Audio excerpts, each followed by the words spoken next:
Okay, so think about this. Every morning, pretty much without fail, right? Yeah. You open your closet, you make a choice. Might feel totally trivial, clean a shirt, maybe you plan something big. But what if that simple decision is actually one of the oldest ways we communicate? Non-verbally, I mean. Yeah, like a hidden language. Exactly. Yeah. It's packed with meaning about who we are, our status, way more than we probably realize day to day. Definitely. So as we get into this deep dive, let's ask you, the listener, what are we missing? What social patterns, what cultural norms do we just overlook when it comes to something as basic as fashion? Because we all speak this language, right? Whether we mean to or not. Right, but we don't always examine the grammar. Yeah. And that's exactly what we're doing today. Think of it like social detective work. We're going to peel back the layers a bit. On our wardrobes. Yeah, on our wardrobes. To see fashion not just as clothes, but as this really complex, dynamic language. It's powerful, shapes how we see ourselves, and maybe more importantly, how others see us. Before we even say a word. Totally. It sets the stage. Okay, detective hat's on then. Where do we start? Let's go way back. The first clues. Right, the basics. Clothing starts with needs, yeah. Protection from the cold, the sun, whatever. And modesty, depending on the culture. Sure, makes sense. Early humans, animal hides, woven stuff, keeps you warm, covered up. That core function, that utility, warmth, shelter, being appropriately covered, that's the constant baseline throughout history. But that's not the whole story, is it?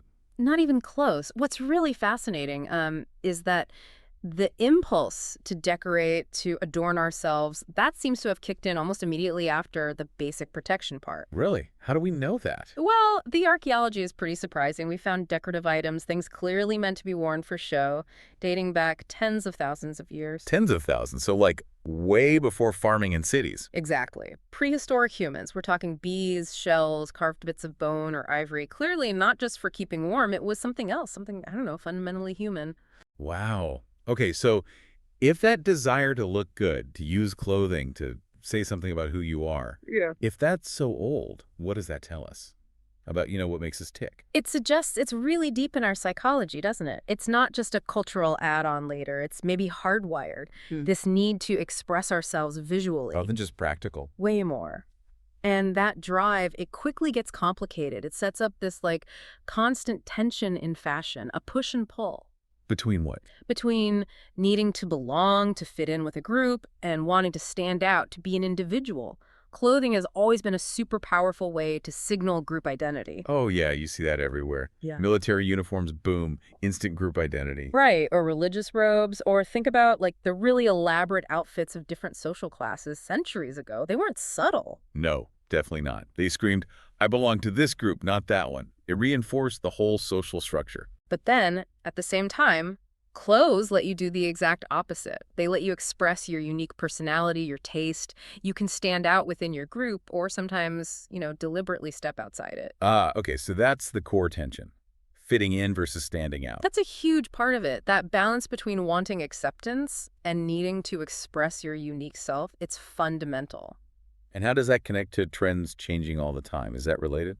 Directly. That tension is why fashion trends are always moving. It explains those fashion cycles you hear about. Where something gets popular, then everyone wears it, then it's suddenly out. Pretty much. A style emerges, maybe on the fringes, it gets picked up, spreads to the mainstream, and then, almost like clockwork, the trendsetters move on, looking for the next new thing. Because the old thing got too common. Partly, yeah. It loses its edge, its ability to signal uniqueness. So the cycle starts again. It's this constant search for new ways to express ourselves, but also stay connected, stay accepted. It reflects our need for both novelty and social belonging. That makes a lot of sense. And you mentioned social class earlier. How does status and power play into all this? Oh, hugely. Throughout history, clothing's been maybe the #1 way to visually signal wealth, power, social standing. Like, look how rich I am. Exactly. Think about medieval Europe again. They had actual laws, sumptuary laws. Laws about what you could wear. Seriously. Absolutely. They weren't just suggestions. They were regulations. They dictated fabrics, colors, styles for different classes.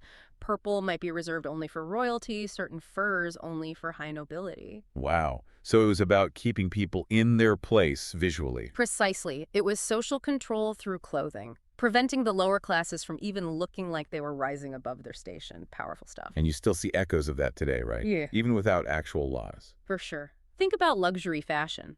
Economists call it conspicuous consumption. Showing off what you can afford. Kind of, yeah. The satisfaction isn't just from the quality, maybe not even primarily from the quality. It's from the recognition by others that this is expensive. This signals status. Which is why logos are so important for those brands. Exactly. They invest millions in making those logos and designs instantly recognizable. You're buying entry into an exclusive club. You're buying visible status. Huh. It's quite a cultural phenomenon when you put it like that. Isn't it? And this connects to another big psychological idea.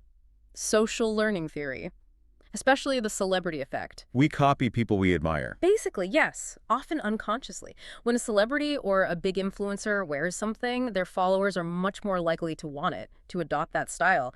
Trends can just explode that way. Like wildfire through Instagram or TikTok. Right. It's super fast cultural transmission. We want to emulate people we see as successful or cool. It's amazing how fast something can catch on. Now, something else you mentioned. Color. How much does color actually matter in what we wear? Seems basic, but is there psychology there too? Oh, absolutely. Color is fascinating. It's this blend of biology, culture, psychology. It affects the wearer and the person looking. How so, biologically? Well, yeah, to some extent. Red, for instance. Often linked to passion, energy, dominance. Studies show looking at red can subtly increase heart rate. It can influence perceptions of attractiveness or even aggression, almost on a gut level. Interesting. What about other colors? Blue often reads as calm, stable, trustworthy. Think about business suits. Black signals sophistication, power, formality, maybe mourning, depending on context. But that changes culture to culture, right? Hugely. These associations are partly biological, maybe, but heavily shaped by culture. White is for weddings in one culture, funerals in another. So it's never universal, but within a culture, the codes are usually pretty strong. Okay, this cultural detective work, it also means challenging assumptions, yeah. Like around gender. Fashion's been super gendered historically. Extremely. Think about traditional Western clothing, dresses, and ornamentation often pushed for women, emphasizing beauty, perhaps, while suits and more functional wear for men emphasized power or practicality. Very distinct boxes. But that's changing fast now. Really fast. We're seeing much more acceptance of gender-fluid fashion, people breaking down those old boundaries. It reflects bigger shifts in how society understands identity itself as more fluid, less binary. And what about how clothes make us feel about ourselves? Like body image. Incredibly important connection there. Clothing has a massive impact on body image and self-esteem. Research consistently shows that wearing clothes that fit well, clothes that make you feel good about yourself, can genuinely boost your mood and confidence. We've all got that one outfit, right? Yeah. The one that makes you feel like you can take on the world. Exactly.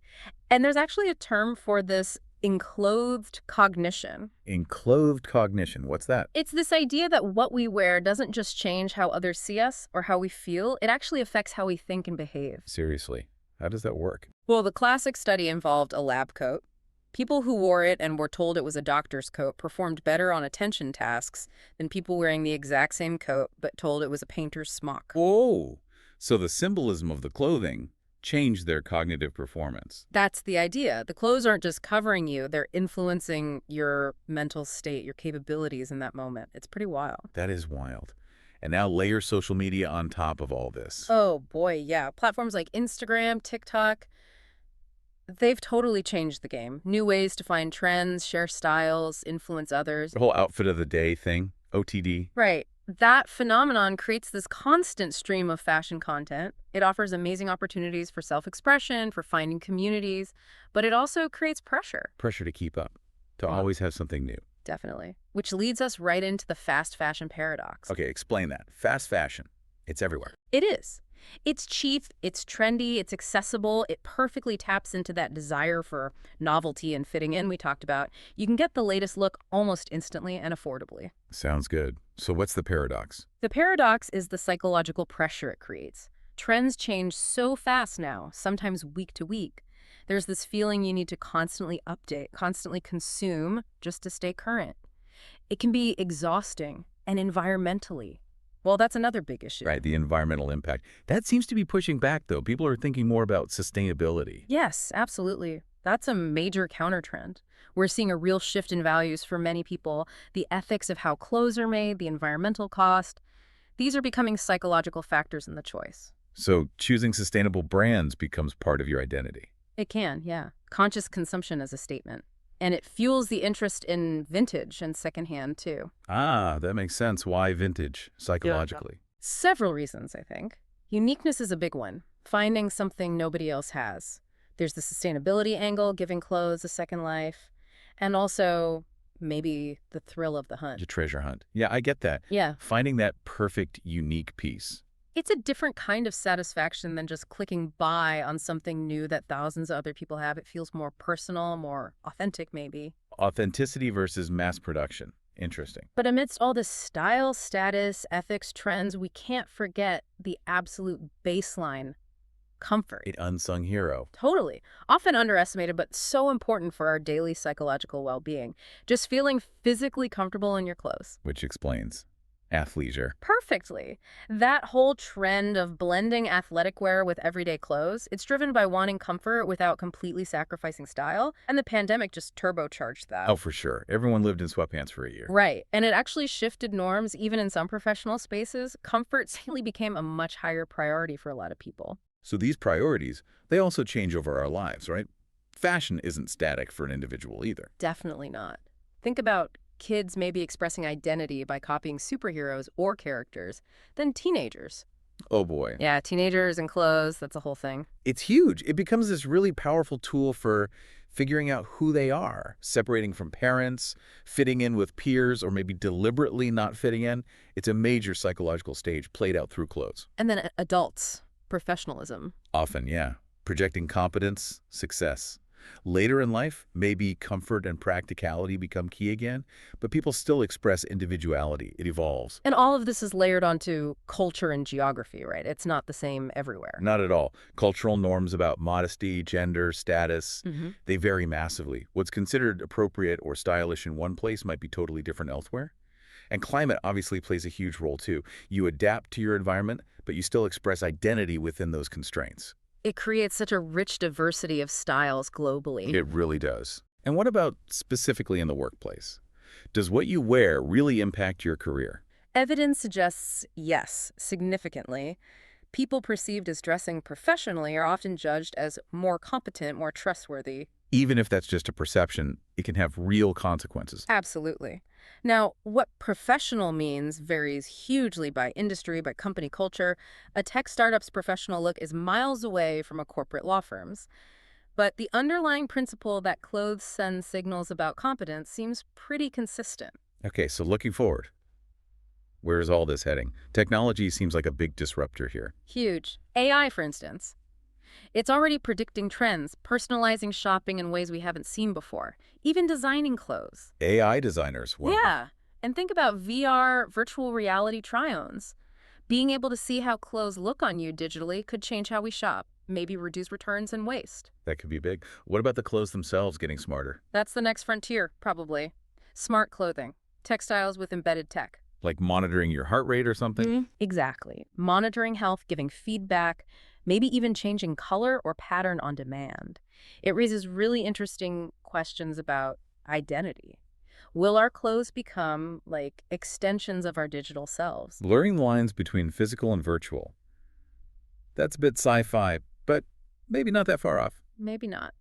And connecting back to the present, post-pandemic, what are we seeing now? No, comfort is still king, seems like. Is definitely a continued emphasis on comfort, practicality, but also maybe a renewed joy in dressing up. Yeah, like making an effort again for social stuff after being locked down. Exactly. That psychological need for celebration, for social display, making a comeback alongside the comfort, it's a rebalancing act. So it feels like we're heading towards more intentional choices. I think that's a good way to put it, more awareness. Integrating technology, sure, but also sustainability, ethics, and really thinking about individual expression, making choices that feel more meaningful. Shaping your identity with each piece you choose. Yeah, which is why understanding all this, the psychology of fashion, it's not just trivial. It's actually key if you're interested in human behavior, how societies work, how cultures evolve. It really is like a window. A window into our needs, our desires, maybe even our fears, how we present ourselves, how we connect, how we navigate this whole complex social world without always needing words. So this deep dive, it's really about what it means to be human, Yeah. right, in a social context. How we put ourselves out there, express what's inside, manage all those relationships and cultural rules. It's fundamental, a daily performance in a way. Okay, so final thought for everyone listening. As you figure out what to wear tomorrow morning, just take a second. Beyond just liking the color or if it's clean, what's it really saying? About you, about the messages you're sending, consciously or not, and about this constantly shifting social world we're all part of. Something to think about.